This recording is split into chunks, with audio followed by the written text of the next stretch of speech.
đòn che chạp thấy rồi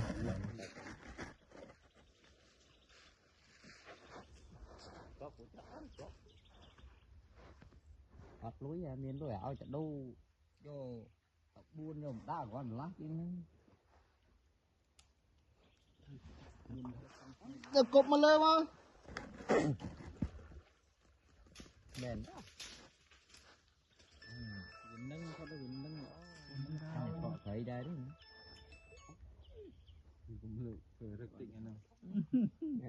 ngồi dục mấy nhọt ơi dương nhưng buôn có phép mấy cháu vậy là tao dục mấy cọp bao đây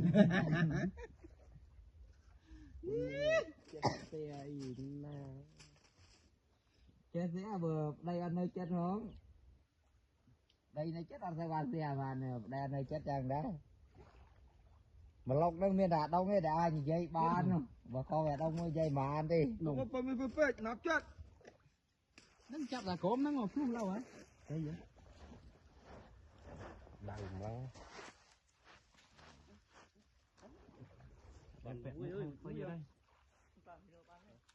ai chém mũ của họ mũ không tươi đây ô chạp thấy đây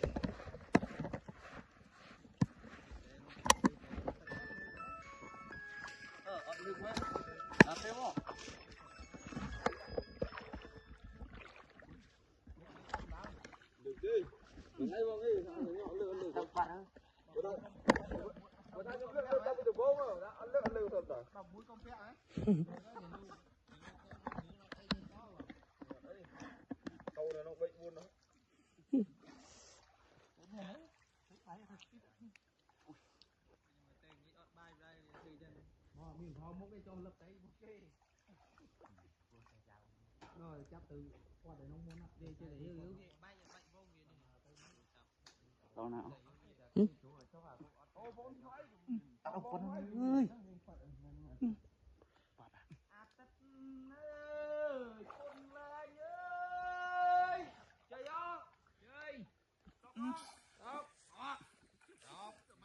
nè bắt thọp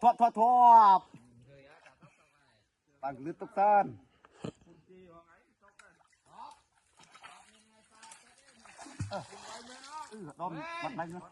chỉ làm là đã thằng anh đã ấy nên lập chạp đầy mong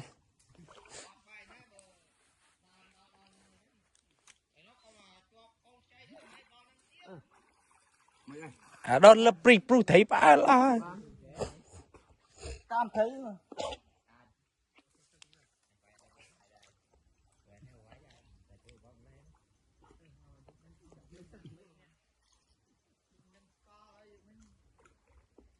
rồi cho thọt nó chạp thấy lên ban mà gì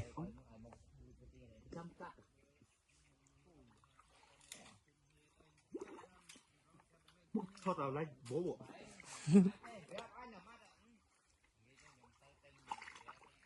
lột ở đây ô mày cho phim ban thấy phim không nông giật thấy ôi chạm mong giật thấy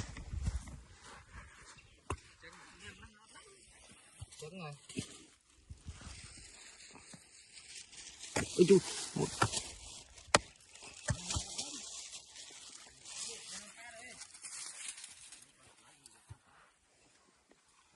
nồng bự không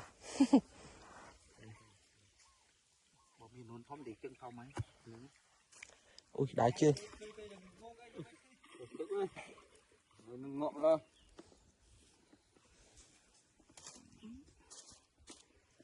ý không đâu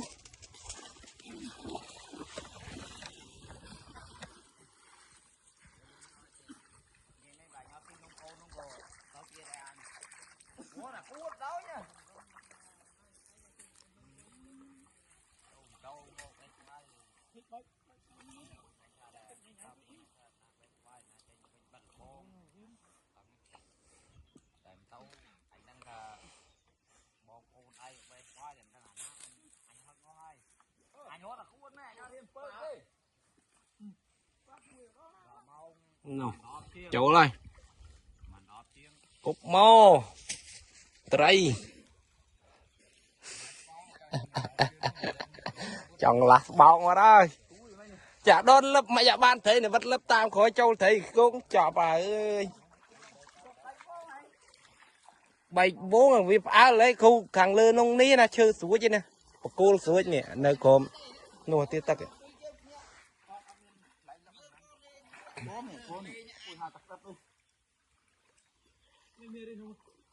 Đồ lái nhé. Luộc bay chứ không? Nghe nó luộc bay.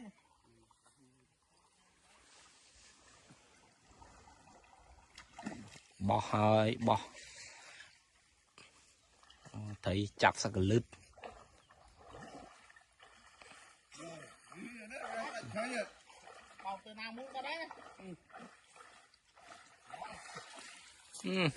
đó là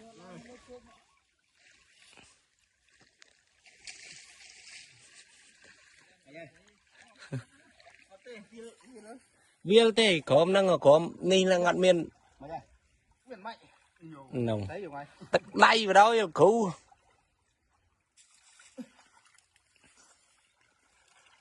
ôn ơi còn cái này còn phân ở bài không đây đúng không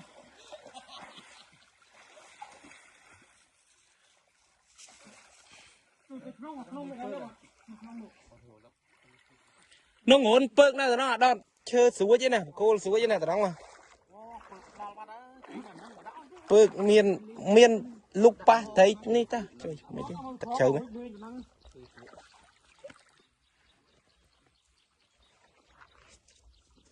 trời một ly này này phải ăn quan na tí đây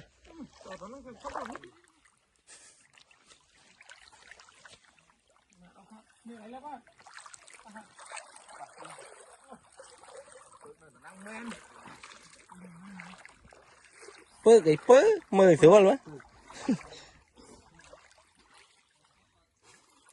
Bớt cái phần viên trắng.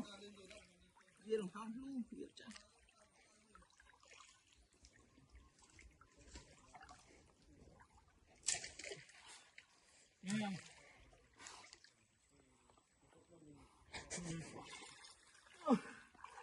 Bớt viên.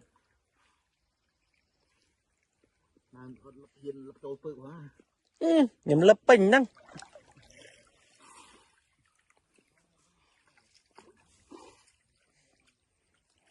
cho mời na hạp mà vinh bàn thấy khác cho mời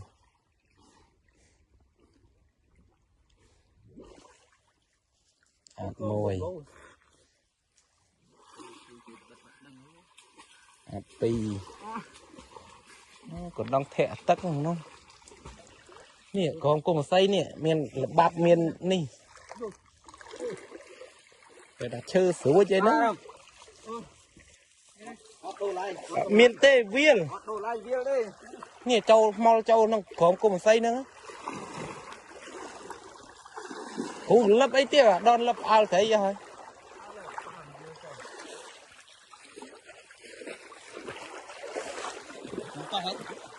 đăng này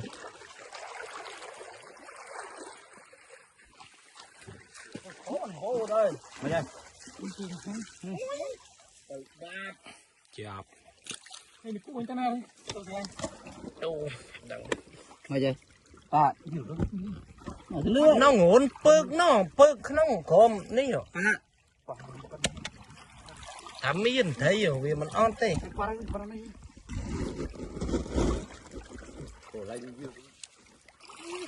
nó chấp dự viêu bằng cây bát chấp tự bát không mày nè nông cái nông ta qua ta vẫn qua mình điện trên quỹ một lăng không giặt một ở tay lập chỗ buôn tiện đi đó bàn rồi bàn ta là đất khô cô mặt đằng là con này mình qua trong tay tôi rồi đấy bát bàn ít đó tí quá đấy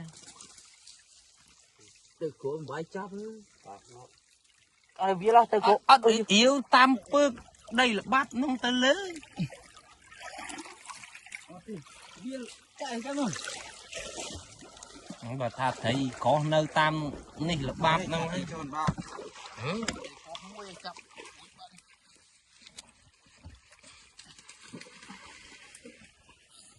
Phụ mấy ăn cho mông thằng tăng mấy nhỉ? Thì nó đây. Ô này ơi.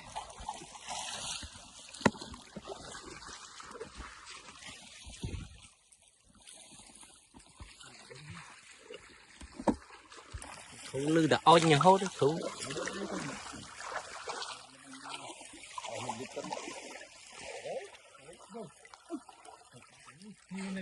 Đừng hô cái thịt khóm nó bãi lắm.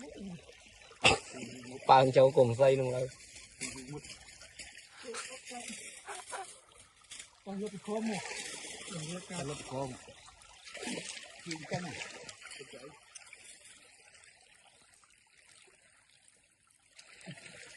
Tạm cân đi. Chặt mốt ra khủ số 4 mốt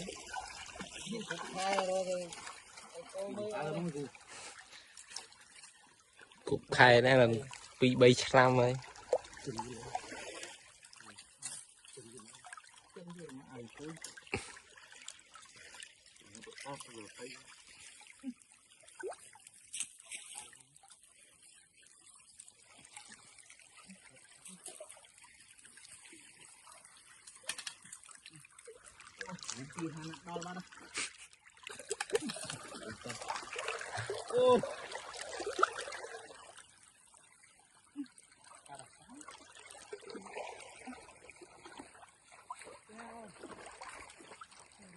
Còn chưa. Lúc có cao thì còn phải.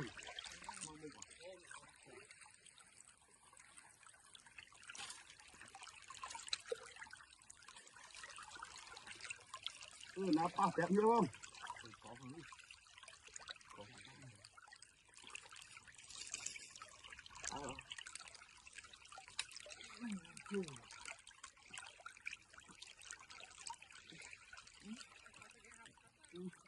Và tập tí nó dễ Chào nâng ở nhầm chạp nổ nó đi nó thom nhưng thấy